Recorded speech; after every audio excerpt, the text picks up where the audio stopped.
Bonjour à tous, bienvenue sur 01net TV pour ce nouveau numéro du JTech. Le JTech, vous le savez, c'est toute l'actualité high-tech chaque semaine et on salue tous ceux qui nous regardent dorénavant sur BFM Business chaque week-end. Et au sommaire cette semaine, l'Apple Watch, elle n'est pas encore là, mais on vous dit déjà ce qu'on peut faire avec une semaine avec l'Apple Watch. Le bilan, c'est dans le JTech. L'usage du smartphone en voiture va évoluer à partir du 30 juin. On va faire le point sur ce qui sera dorénavant interdit.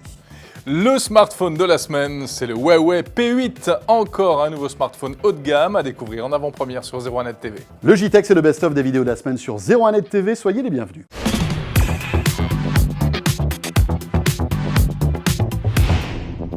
Une semaine avec l'Apple Watch au poignet. Exactement. Verdict, Florence. Elle est très bien, hein, on va pas. Elle est très bien, merci beaucoup. On va pas Et bien chipoter voilà. là-dessus. Non, parce qu'elle est effectivement l'ergonomie, moi je la trouve. La prise en main est vraiment, moi je trouve assez rapide. Oui. C'est en une demi-journée. Moi je savais à peu près où étaient à peu près toutes les fonctions, etc., etc. On D'accord. se perd pas trop. C'est assez rapide. En ergonomie, en usage, etc. En usage, en prise en main, etc. L'idée alors, c'est quoi? Qu'est-ce qu'on peut faire avec cette montre On peut concrètement? faire quand même pas mal de choses. Ouais. Alors, il n'y a pas encore énormément d'applications, mais on peut lire l'heure. On peut lire l'heure, tout à d'accord. fait. Alors pour lire l'heure, c'est très simple. En fait, la montre est éteinte, il suffit de tourner le poignet. En fait. Voilà, et ça s'affiche. Alors là, on était. On est sur la version vidéo, les amis. On est Donc sur évidemment, regardez ce que ça donne Voilà, si ça vous je tourne le intéresse. poignet immédiatement, mais Refaites-le pour voir. J'ai mis des démos sur le site. Ça Hop marche là, vraiment bien. ça C'est marche réactif, il n'y a pas de lag. D'accord. Donc ça, c'est plutôt bien. Ensuite, qu'est-ce qu'on peut faire? Il y a beaucoup de fonctions du téléphone qui sont déportées en fait. Toutes les notifications. Alors après, on peut choisir d'avoir telle ou telle notification. Il y a un long menu dans une appli dédiée à l'Apple Watch. Si on a beaucoup d'applications, il y a un long menu.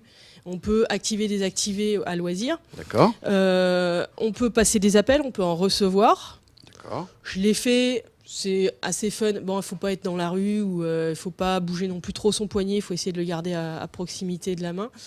Mais non, il n'y a pas besoin de le coller à la bouche non plus, hein, mais ça marche plutôt pas mal. On sent qu'on est en haut-parleur, en mode haut-parleur, mais ça fonctionne. Et puis ça fait quoi. tellement James Bond et Cosmos C'est plutôt 1999. Moi j'adore ça, parler à sa montre. Mais c'est un rêve d'enfant.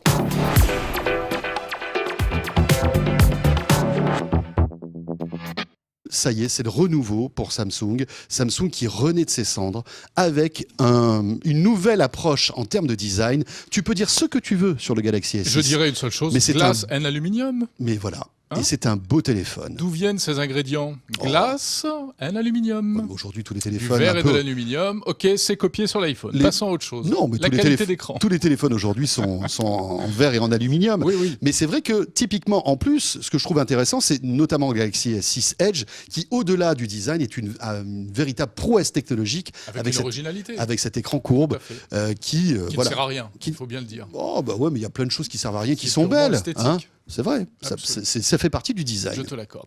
Allez, vas-y, tu peux dérouler les quelques specs un petit peu musclés, c'est vrai, de ce nouveau téléphone. Bah, tu le connais parce que tu l'as eu en main aussi, il y en a pas mal. On va commencer par l'écran. L'écran du Galaxy S6 Edge et du Galaxy S6, tu es d'accord avec moi, va enterrer celui de l'iPhone 6 et de l'iPhone 6 Je ne Plus. suis pas du tout d'accord. En termes de définition, déjà, puisque là, on est sur du Quad HD, donc il y a énormément plus de pixels que sur l'écran de l'iPhone 6. Et franchement, pour avoir testé les deux, hein, parce que moi aussi, j'utilise un iPhone, tu vois la différence, notamment sur des photos. Quand tu prends de belles photos avec le beau soleil qu'il y a en ce moment, tu sens un piqué. L'écran du Samsung, le Super AMOLED, est simplement sublime. C'est vrai, mais honnêtement, c'est pas pour ça qu'il ringardise l'écran Retina HD de l'iPhone. Incontestablement, qui reste lui aussi absolument magnifique et pour une utilisation quotidienne, pour lire des contenus écrits. Oui. La mais c'est définition vrai. d'image est superbe. Et puis bon, toi qui es presbyte, c'est bien, tu vois pas trop la différence. Côté appareil photo, en revanche, là, on peut discuter. Parce que c'est vrai que encore une fois, j'étais un peu en retrait par rapport à l'iPhone, qui, on le sait, a sans doute l'un des meilleurs appareils photo Oui, bien au qu'il monde. ait eu un nombre de pixels, puisque tu parles de pixels, Tout à très fait. limité. Comme Tout à quoi, fait. la quantité de pixels, ça ne fait pas tout. Exactement. Et oui, on le sait, la taille ne fait pas tout.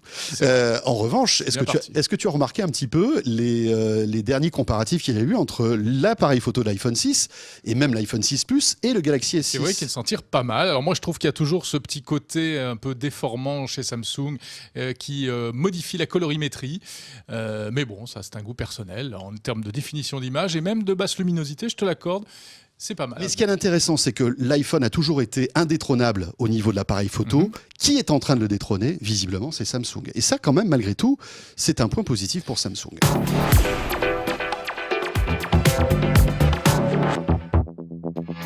À partir du 30 juin prochain, donc, on ne pourra plus véritablement téléphoner comme on en avait, peut-être comme vous en aviez peut-être l'habitude.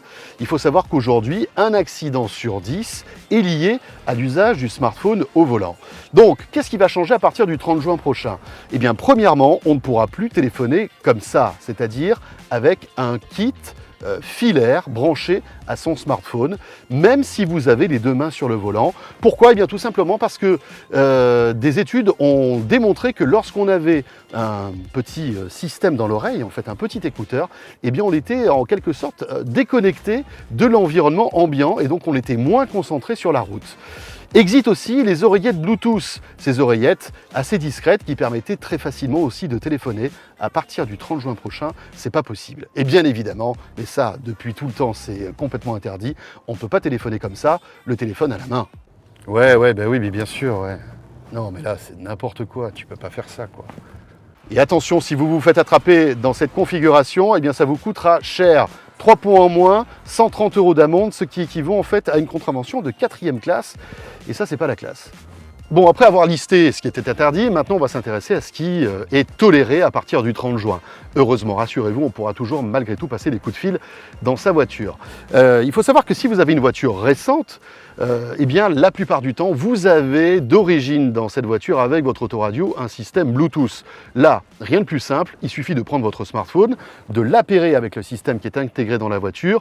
La voiture elle-même est équipée de petits micros qu'il y a un peu partout. Et là, pas de souci, votre téléphone est connecté en Bluetooth, vous pourrez passer tous les coups de fil que vous voulez, bien évidemment, tout en restant, bien sûr, concentré sur la route. Ça, c'est la première chose. Deuxième chose, si votre voiture n'est pas équipée d'origine du Bluetooth, eh bien, il y a d'autres systèmes qui ne sont pas très onéreux et qui vont vous permettre, malgré tout, de passer des coups de fil en toute légalité. Exemple, ce petit système, c'est un kit main libre, tout simplement. Alors ça coûte entre 20 et 80 €, suivant les marques, les plus grandes marques qui sont, Jabra, Parrot, etc. L'idée, c'est d'appairer, encore une fois, parce que ce système est Bluetooth, votre smartphone à ce petit kit main libre. Après, vous l'accrochez n'importe où dans votre voiture, ça peut être ici par exemple sur le pare-soleil, vous l'appairez et vous allez pouvoir passer des coups de fil. Qu'est-ce qui se passe exactement? Eh bien, lorsque vous allez passer un coup de fil, à l'intérieur de ce petit appareil, il y a en fait un haut-parleur qui va vous restituer la voix de votre interlocuteur et vous allez pouvoir passer un coup de fil en toute sécurité.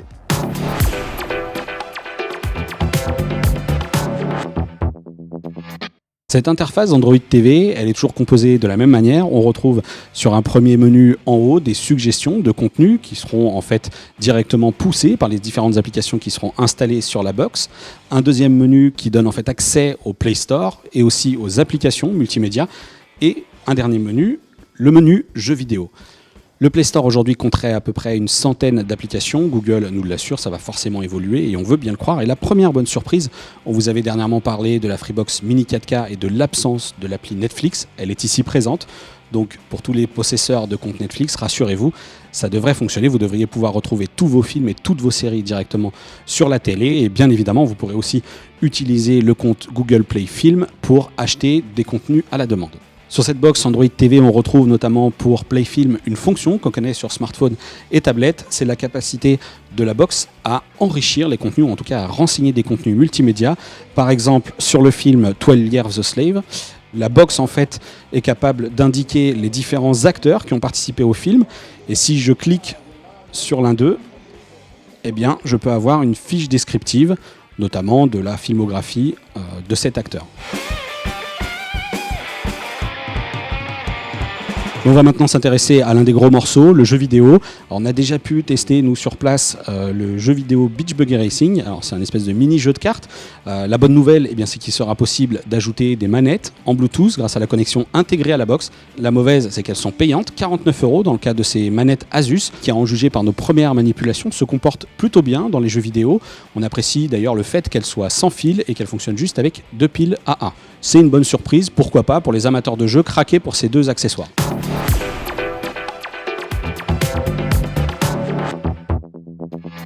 annoncé à Londres aujourd'hui, le Huawei Ascend P8. Alors c'est le nouveau flagship de la marque, hein. C'est un smartphone très haut de gamme. Huawei l'a bien précisé pendant sa conférence de presse, c'est un smartphone très premium qui coûtera d'ailleurs assez cher, hein. 499 € dans sa version classique avec 16 Go de stockage interne et 599 € dans sa version premium avec 64 Go de stockage interne, sachant que le smartphone est double SIM qui peut intégrer une carte mémoire micro SD jusqu'à 128 Go pour éteindre sa mémoire interne, qu'il est doté d'un écran de 5,2 pouces exactement comme le Xperia Z3 de Sony. D'ailleurs, l'appareil ressemble vraiment au Xperia Z3 de Sony. Il est plus fin, plus léger, il a l'air d'être plus compact en main, de quelques millimètres à peu près, mais en gros c'est un Xperia Z3. La principale différence c'est que l'arrière de l'appareil est en aluminium, elle n'est pas en verre comme sur le Xperia, donc c'est de l'aluminium. À vrai dire, plus de 90% de l'appareil est en aluminium, ce qui est quasiment un record sur le marché. Donc voilà, le Huawei Ascend P8, nouveau flagship de la marque, qui est aussi absolument ultra performant en photo, nous promettons. Évidemment, il faudra le vérifier, mais a priori, d'après nos premiers essais, c'est pas mal du tout, hein. Surtout dans cet environnement-là qui est en plutôt basse luminosité, on a réussi à avoir des images très très claires. Alors pourquoi ? Puisque le nouveau capteur est doté de sous-pixels, de 4 sous-pixels en fait, avec l'ajout d'un sous-pixel blanc. Donc on a du rouge, vert, bleu, blanc. Ça permettrait, selon Huawei, d'avoir une meilleure luminosité, mais aussi une meilleure gestion des couleurs, un meilleur contraste dans l'image. On a aussi une puce indépendante de retraitement de l'image de type vrai appareil photo, une puce indépendante qui permettrait, encore une fois, d'améliorer la gestion des couleurs, de rendre des contrastes et de gérer la luminosité de manière largement supérieure à la concurrence.